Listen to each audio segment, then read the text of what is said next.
Welcome to Milan. We're here at Via Tortona. We're building, and soon we're going to open up for all of the thousands of people that we expect to come here.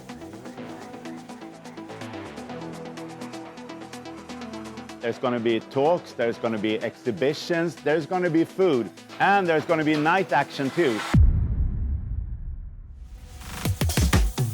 Come here, it's going to be fun. We decided to give more importance to the future and what we are doing for our futures. Then at some point, the idea of the 4 natural elements came in.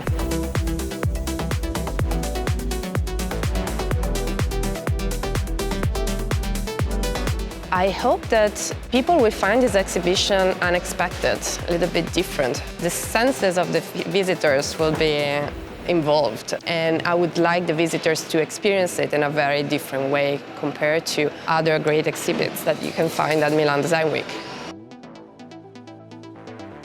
We worked out this kind of backdrop solution where we would shine through IKEA products.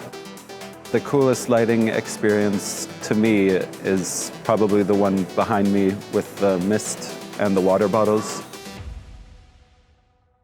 Fun thing with an exhibition like this is to meet new people and together with them succeed to finalize a fun exhibition for the many people.